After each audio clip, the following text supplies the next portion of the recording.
ശിശുക്കളെ കൊന്ന കേസിൽ വിശദമായ അന്വേഷണത്തിന് പോലീസ് ഇന്ന് ഈ കുഞ്ഞുങ്ങളെ അടക്കിയ കുഴികൾ തുറന്ന് പരിശോധിക്കും. പ്രതികളെ ഇന്നലെ വീട്ടിലെത്തിച്ച് തെളിവെടുത്തു. പ്രതികളായ അനീഷയെയും ഭവിനെയും ഇന്ന് കോടതിയിൽ ഹാജരാക്കും. ആജ്ഞ രവീന്ദ്രൻ വിവരങ്ങളുമായി. ആജ്ഞ, ഇങ്ങനെ രണ്ട് കുഞ്ഞുങ്ങളെ ആരും അറിയാതെ കൊന്നു കുഴിച്ചിടാനുണ്ടായ മോട്ടീവ് എന്താണ് എന്നത് അറിയേണ്ടതുണ്ട്. ഇവർ പറയുന്നത് പോലെ ആദ്യത്തെ കുഞ്ഞിൻ്റേത് സ്വാഭാവിക മരണമായിരുന്നു എന്നറിയേണ്ടതുണ്ട്.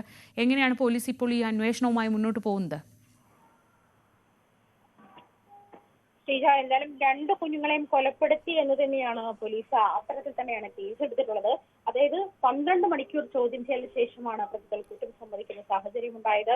എന്തായാലും രണ്ടുപേരെയും ഇന്ന് കോടതിയിൽ ഹാജരാക്കാം. അതിനുശേഷം കസ്റ്റഡിയിൽ വാങ്ങി കൂടുതൽ ചോദ്യം ചെയ്യലിന് തയ്യാറെടുക്കുകയാണ് പോലീസ്. ഈ അവിവാഹിതരായ മാതാപിതാക്കൾ ആണ് ഈ അനീഷയും അതുപോലെ ഭവിനും. കഴിഞ്ഞ 4-5 വർഷമായി ഇവർ ഒന്നിച്ച് താമസിച്ചു വരുന്നുണ്ട്. അതിനു മുൻപ് 2021 ആദ്യത്തെ കുഞ്ഞിനെ കൊലപ്പെടുത്തുന്നത്. അതിനുശേഷം അതിന്റെ മൃതദേഹം മറവ് ചെയ്യുകയും അസ്ഥികൾ എടുത്ത് സൂക്ഷിക്കുകയും ചെയ്തത്. അതായത് മരണാനന്തര ക്രിയകൾ ചെയ്താൽ ഈ കുഞ്ഞിനെ കൊന്നതിന്റെ ദോഷം തീരുമെന്നാണ് അനീഷ ഭവിനെ ബോധ്യപ്പെടുത്തിയത്. എങ്ങനെയാണ് അസ്ഥികൾ സൂക്ഷിച്ചത്. രണ്ടാമത്തെ കുഞ്ഞിനെ 2024 കൊലപ്പെടുത്തുന്നത്. ഈ കുഞ്ഞിന്റെയും അസ്ഥികൾ സൂക്ഷിച്ചിരുന്നു.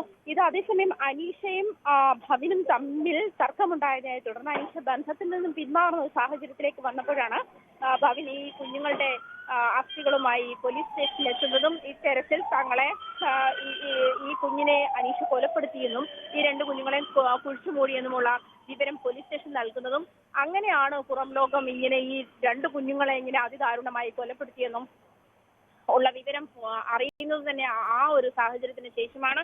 തുടർന്നാണ് ഇവരുടെ രണ്ടുപേരുടെ അറസ്റ്റ് പോലീസ് രേഖപ്പെടുത്തിയത്. 12 മണിക്കൂർ ചോദ്യം ചെയ്യലിനൊടുവിലാണ് പ്രതികൾ കുറ്റം സമ്മതിക്കുന്ന ഒരു സാഹചര്യത്തിലേക്ക് വന്നത്. അതേസമയം കുഞ്ഞിന്റെ കഴുത്തിൽ പൊക്കിൾക്കൊടി കുടുങ്ങി മരിച്ചതാണ് എന്നാണ് അനീഷ ആദ്യഘട്ടത്തിൽ പോലീസിനോട് പറഞ്ഞിരുന്നത്. അങ്ങനെയാണ്, കൊലപ്പെടുത്തിയതല്ല എന്നുള്ളതാണ്. പക്ഷെ പിന്നീട് കൊലപാതകമാണെന്ന് തെളിയുകയും ചെയ്ത് രണ്ട് കുഞ്ഞുങ്ങളെ ശ്വാസം മുട്ടിച്ചാണ് കൊലപ്പെടുത്തിയതെന്നാണ് പോലീസ് വ്യക്തമാക്കുന്നത്.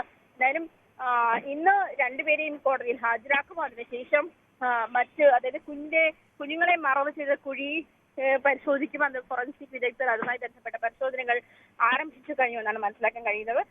തുടർന്ന് ഇന്ന് ഇവരെ കോടതിയിൽ ഹാജരാക്കിയ ശേഷം കസ്റ്റഡിയിലെടുത്ത് വീണ്ടും ചോദ്യം ചെയ്യൽ ആരംഭിക്കുമെന്നാണ് മനസ്സിലാക്കുന്നത്.